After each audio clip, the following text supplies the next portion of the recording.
Hi, welcome viewers and listeners again for this edition of S.H.E Gallery. S.H.E Gallery has been instrumental in the Chicago area, producing quality media and reporting about community issues and social concerns that affect all of us in varying communities across here in Chicago. And we look forward to delivering quality content along with them. I'm Trickster. I'm your host for this episode and for this series. We've been talking about the phenomenon of graffiti and street art, and it's been a very interesting journey, I'm sure, or at least we hope, and we look forward to this particular edition, which is focusing in on different aspects of the art and craft of graffiti and graffiti art and street art forms as they relate to science and science-based principles and the many sciences that exist. Again, you can call us. We're here live at CAN TV, CanTV/hotline, or CanTV.org, I'm sorry, /hotline. Also, you can reach us at 312-738-1060. I also want to give you some contact information for S.H.E Gallery in case you want to follow up on us on the series or any of our other preceding or ongoing content. Okay, let me first say we want to recap what we talked about in our last episode, which was we talked about technology. We talked about the different technological aspects that were being applied to graffiti and street art forms across the world. It was very interesting. We saw a host of equipment and technologies, drones, and different things that were based on or catering to that audience or that practice. Tonight's episode is about science, some of the more detailed aspects as it relates, to graffiti and graffiti forms, as it relates to, in general, the creation, the concept of creating in itself holistically, as it relates to using letter forms. We're going to take a quick look at a video,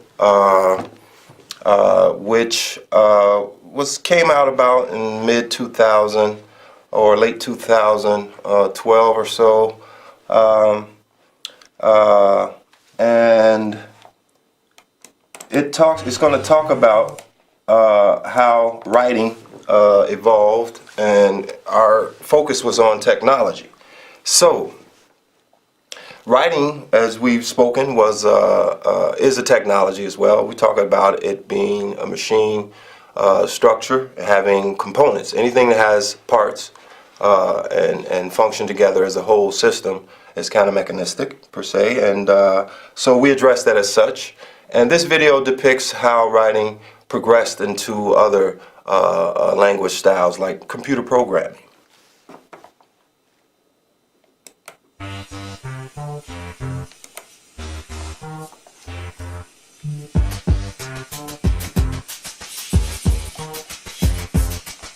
Okay, I'm going to start that over.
Okay, let's stop here for a moment.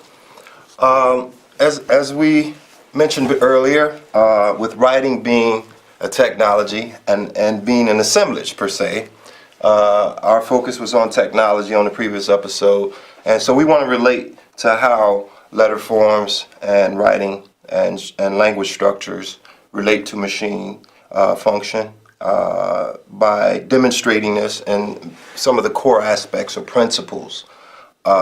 To pick any science or any creative endeavor or any basic type of systemic process, and we can demonstrate how these properties relate to graffiti forms and how letter forms can be structured. A principle of different aspects of these assemblages, as we can call them, deal with symmetry and symmetry, which is essentially a core function of a machine and any type of moving device or any device that has motion. In order for it to function properly, it has to have certain symmetries and things of that nature, and it has to have the asymmetry of the multifunctional design. And letter forms have this automatically, and we as graffiti artists implement these things, as they relate to this science and art form. Okay, so now we just saw this video and it demonstrated the different aspects of how a web page was designed. We're going to look at it again and look at some of the key points, just in case one may not have thoroughly versed some of the content. We're going to look at some elements of this video media as they relate to structuring letter forms. Okay, it starts off by going text is linear, dealing with lines and linear motion. And for reference, you think of a line. What is a line as it relates to design? And as we review one of my previous videos, Style Science, we'll review that again and and mention some of the core aspects of that, and we'll look at some of the letter forms. Okay, in continuous, text is unilinear, right?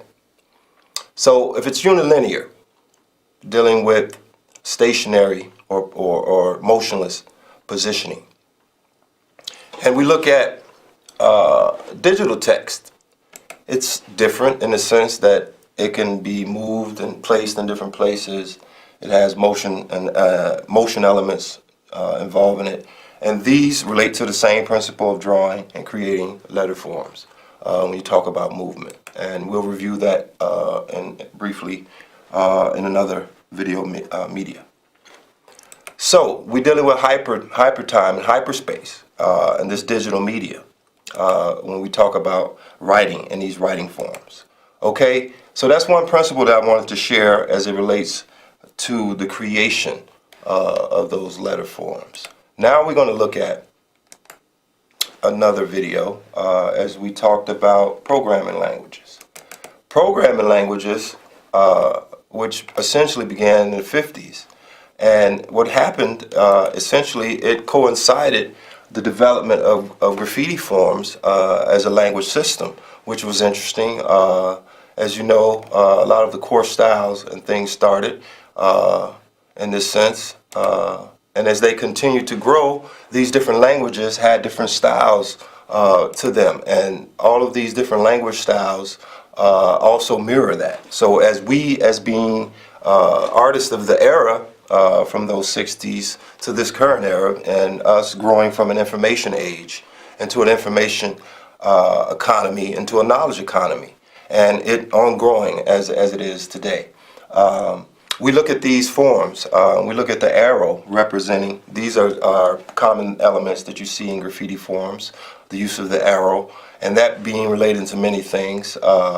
Some of them relating to that, again, to science, like the arrow of time, which signifies movement, as we're talking about motion and movement, and time being movement through space. Okay, our next video we're going to look at as it relates to letter forms and how the formation of the alphabetic system came about. And it growing initially from these ongoing developments and principles of movement and change as they relate to design and visualization of these forms. Okay, so we're going to look at a few videos that relate to our initial aspect of symmetry.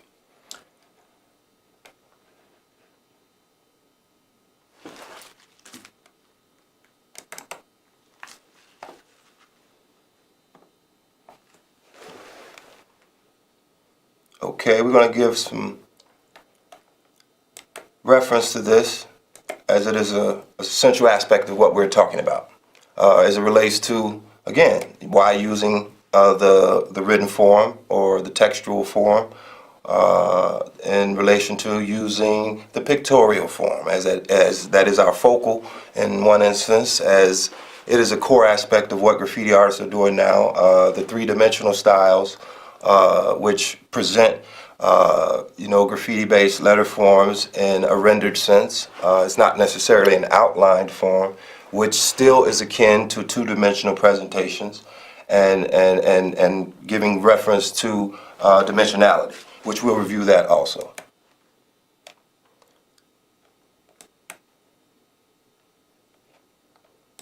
Here certain and Tiruvannamalai. In this module, you will learn about line symmetry and mirror symmetry. So symmetry is a big part of letter forms. Most people don't think of it as having the same exact qualities of the pictorial image. So beautiful, we reference this as graffiti artists and street artists. There was an ongoing debate at one point, and sometimes it lingers on. But in light of new research and new approaches to our comprehension of this art form, it dictates otherwise, and I think it should be according that this be presented on a larger scale. So we look forward to, in future episodes, the final episode, to talk about future elements. A line of symmetry, shown here in white, is the imaginary line, where you could fold the image and have both halves match exactly. Here we can see that the one half of the image is the reflection of the other half image. It is also known as mirror line. The line of symmetry, also called the mirror line, can be in any direction. Let us learn line symmetry with one more example. Here is a paper of a rectangular shape. Okay. Let us first fold. So line symmetry and mirror symmetry, those are some core aspects, and most of the architecture and a lot of elements in nature that we have mimicked in design principle and other uses. These elements are reoccurring, and these principles have a universal aspect to them, so they are emphasized. And one element of that is mathematics, and mathematics being the queen of sciences. We'll review that also in a moment. Mathematics being interesting as they precede the alphabetic system and writing. Numbers were in use, accounting systems per se, in varying ways across varying cultures, but initially we have some foundational references on that. So let's proceed to the next video on symmetry. Okay, give me a moment, let me locate it.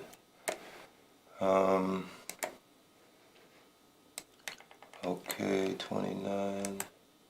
So the other aspect of symmetry we want to look at is going to be one dealing with the abjads and the history of writing the abjads.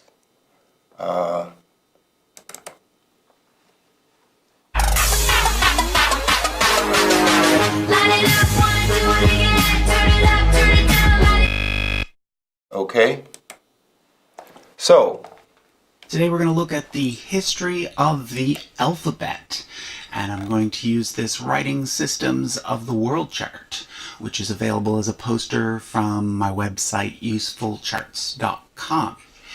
But we're going to be mostly focusing on this alphabet section, but we'll also have to look a little bit at this abjad section.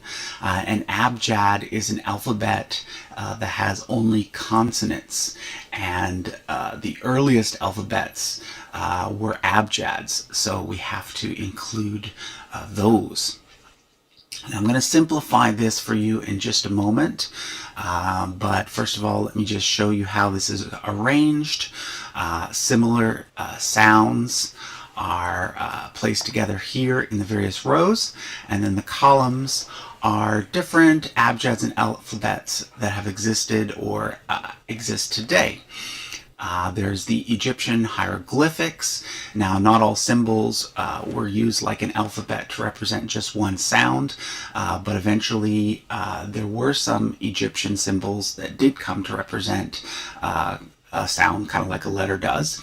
But those pictures are actually unrelated to the evolution of the letters throughout the rest of history. So we're not actually going to talk much about those, but we will keep these proto-Sinaitic symbols because these are the original symbols from which our letters evolved. There was another. Okay, so they're talking about the English language and alphabet, the 26-letter alphabet.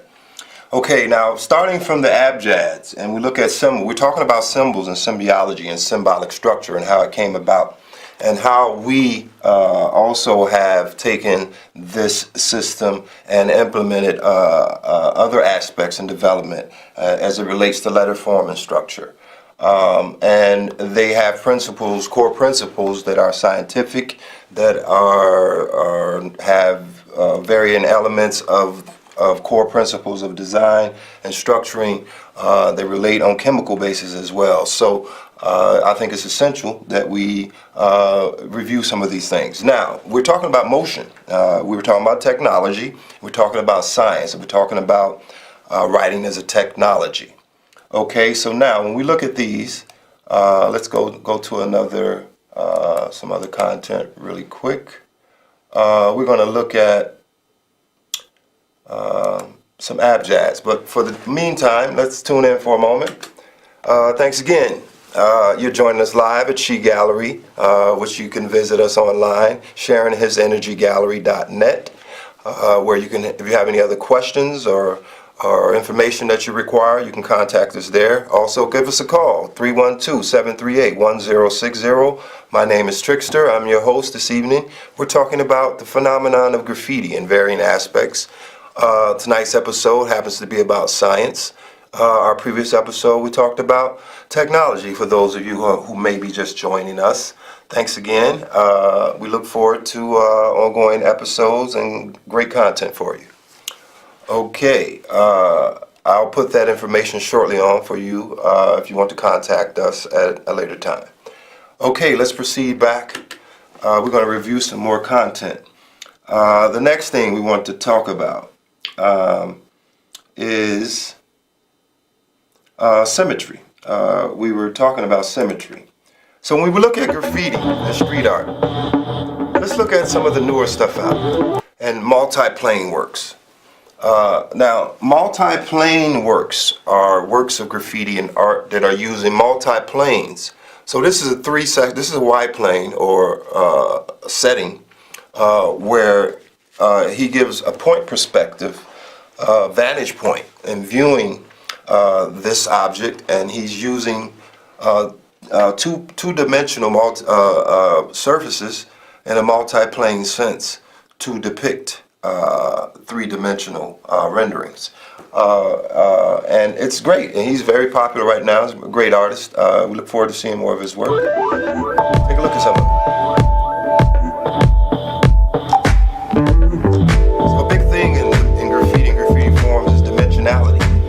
Knowing how the sciences interact with these dimensionalities is core. We're going to look at different aspects of how this is done.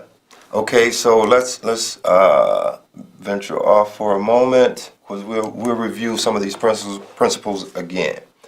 One aspect of mathematics being the queen of sciences, considered the queen of sciences. When we look at numbers, We can look at many things. In addition to like calligraphic forms, and when you look at the symmetry in them, like calligraphic forms of graffiti, they have symmetry, some have asymmetry, some have varying patternistic structures, and all of these interrelate in different ways to core aspects of design. Now science, as we're talking about science, here's an interesting article that's written in a major IT informatics magazines dealing with bioinformatics and cluster computing and things of that nature. And they talk about life science, how hip-hop offers lessons on life science data integration. So principles that we utilize in hip-hop forms, they are using to manage life science data. Hip-hop artists often combine sections of several songs to create a new piece of music. This technique is known as mashup since it mashes together disparate sounds from different sources into one recording. A similar mashup technique is now getting the attention of scientists as a way to quickly bring together disparate informatics, biological, chemical, and imaging information, which conduct research. So they go on and talk about different aspects of how they use principles of hip-hop. They employ principles of hip-hop in managing this type of data. An interesting thing that I think we should take a look at is the concept of the formation of the alphabet. It coming from where? And as we know, language, as far as science is concerned, the origin of language is currently, to date, an unsolved mystery. There's been 7,000 languages spoken. A language dies every day. So there's some urgency in certain of these issues, and we will detail those further. About 250 writing systems have developed since writing systems began, and since then 50 of them remain. Of those 50, 25 are from India, and they create different varying styles of writing. And the other 25 are part of the main three, and they're derivations or style changes per se of the main three, which are English, Arabic, and Chinese. So when we talk about chemistry, as we mentioned, life science data, let's take a quick look at a video, which is an interesting science, when it puts together the electrical aspects of letter forms and letter forms creation. It's called molecular typography. In the center, you have an item. And these relate to how atomic structure, how atoms, listen up. The study of the physical and chemical underpinnings of type. And shortly after that, there's a rather steep decline, and it just disappears from the radar screen almost entirely. Letters are molecules. So we're talking about letter forms in science. As I said, we have varying chemicals. We depict organic aspects of letter forms. We depict, we render different aspects that relate to pattern, lattice work, things of that nature. So as we'll look at some more content momentarily. It's much more of a field guide for the layman. So when they look at letter forms, they talk about how they connect together, how they could potentially connect. This is a science. This is a class you can take in college, and higher level college class, molecular typography. They have a peculiar phenomenon in that they can be polar like this, where you have one end positive. So they go on to talk about different aspects of letter forms and how they bond together. 6 different. And they bond them together chemically. So that's one aspect that I wanted to share. The next thing we're going to talk about is actual formal letters and how they can be emphasized. We talk about point and line and plane. We talk about style science. Give me a moment. Let me pull up another media for you. Let's branch out for a moment. Thanks again for joining us. Give us a call. We're looking forward to hearing some input on some of these issues we're talking about. Again, we're talking about science. This is S.H.E Gallery. My name is Trickster. I'm your host. We got another session coming up for you, and we look forward to taking it to the next level in continuance. We're talking about science, and we're talking about symbols. So the next session, we'll be talking about symbols and symbiology and symbolic relations of graffiti, street art, and the visual image. Thanks again for joining us. I'm your host, Trickster.